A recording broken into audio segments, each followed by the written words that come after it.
Ce livre est un des livres qui m'a fait perdre la foi.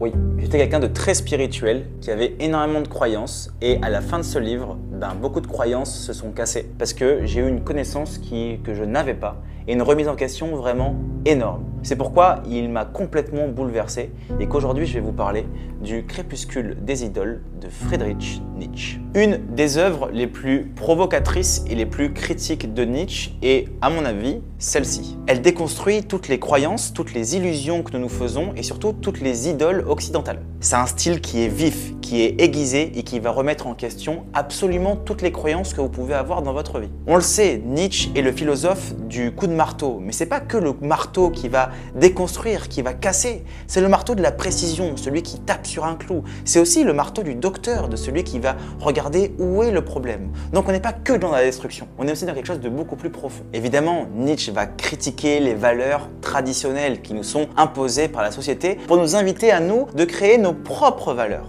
Démolir les idoles, c'est déconstruire les concepts et les croyances infondées qui ont été érigées en vérité absolue. Et c'est là que Nietzsche utilise le marteau, non pas pour déconstruire, mais pour diagnostiquer. Par exemple, il dit à un moment à l'intérieur: de tous les temps, les sages ont porté le même jugement sur la vie, elle ne vaut rien. Il montre qu'on passe notre temps à se réfugier dans des arrière-mondes, dans des croyances utopiques pour pouvoir accepter la vie, parce que la vie n'est pas assez bien. Mais c'est pas ce qu'il nous dit Nietzsche. Nietzsche nous dit que justement, c'est parce que la vie, elle est tragique, qu'il faut réussir à l'aimer, qu'il faut l'aimer malgré ce qu'elle est. Le monde n'est pas malade, c'est nous qui le dénigrons pour ce qu'il est, parce qu'on aimerait qu'il soit autre chose. Je vous invite vraiment à lire ce livre. Préparez-vous, c'est une secousse, c'est un tremblement de terre, c'est une caresse. Ça va vraiment vous taper en plein cœur. En tout cas, moi j'ai adoré cet ouvrage. Et n'oubliez pas de vous abonner pour plus de conseils.